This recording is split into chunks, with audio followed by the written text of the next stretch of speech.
আসসালামু আলাইকুম। আন্তর্জাতিক শ্রমিক দিবস, যা সচরাচর মে দিবস নামে অভিহিত, প্রতি বছর পহেলা মে তারিখ বিশ্বব্যাপী উদযাপিত হয়। এটি আন্তর্জাতিক শ্রমিক আন্দোলনের উদযাপন দিবস। পৃথিবীর বিভিন্ন দেশে শ্রমজীবী মানুষ এবং শ্রমিক সংগঠনসমূহ রাজপথে সংগঠিতভাবে মিছিল ও শোভাযাত্রার মাধ্যমে দিবসটি পালন করে। বিশ্বের প্রায় ৮০টি দেশে পহেলা মে জাতীয় ছুটির দিন হিসাবে ঘোষণা করে। আরও অনেক মহান মে দেশে এটি দিবসের যদি একটু বেসরকারিভাবে পটভূমি নিয়ে পালিত হয়। আলোচনা করি। এই মে আঠারোশো এই ছিয়াশি খ্রিস্টাব্দে পালিত হয়। আমেরিকার শিকাগো শহরের হে মার্কেটের ম্যাকাসার শহীদদের আত্মত্যাগের স্মরণ করে পালিত হয় দিবসটি। সেদিন দৈনিক ৮ ঘন্টার কাজের দাবিতে শ্রমিকরা হে মার্কেটে জমায়েত হয়েছিল। তাদেরকে ঘিরে থাকা পুলিশের প্রতি এক অজ্ঞাতনামার বোমা নিক্ষেপের পর পুলিশ শ্রমিকদের ওপর গুলিবর্ষণ শুরু করে। ফলে প্রায় ১০ থেকে ১২ জন শ্রমিক ও পুলিশ নিহত হয়।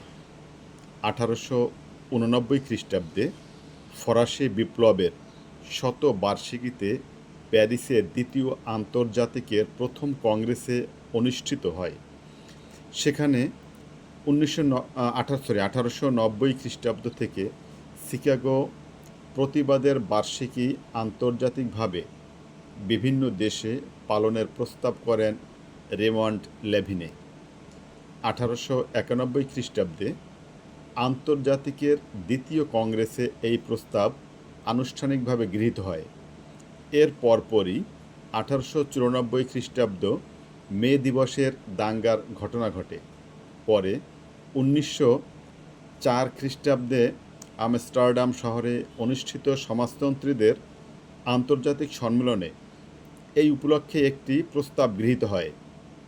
প্রস্তাবে দৈনিক ৮ ঘন্টা কাজের সময় নির্ধারণের দাবি আদায়ের জন্য এবং শান্তি প্রতিষ্ঠার জন্য বিশ্বজুড়ে পয়লা মে তারিখ মিছিল ও শোভাযাত্রা আয়োজন করতে সকল সমাজবাদী গণতান্ত্রিক দল এবং শ্রমিক সংঘের অর্থাৎ ট্রেড ইউনিয়নের প্রতি আহ্বান জানানো হয়। সেই সম্মেলনে বিশ্বজুড়ে সকল শ্রমিক সংগঠন মে মাসের ১ তারিখ বাধ্যতামূলক কাজ না করার সিদ্ধান্ত গ্রহণ করে। অনেক দেশে শ্রমজীবী জনতা মে মাসের ১ তারিখকে সরকারি ছুটির দিন হিসাবে পালন করার দাবি জানায় এবং অনেক দেশেই এটা কার্যকর হয়। দীর্ঘদিন ধরে সমাজতান্ত্রিক, কমিউনিস্ট এবং কিছু কট্টর সংগঠন তাদের দাবি জানানোর জন্য মে দিবসকে মুখ্য দিন হিসেবে বেছে নেয়।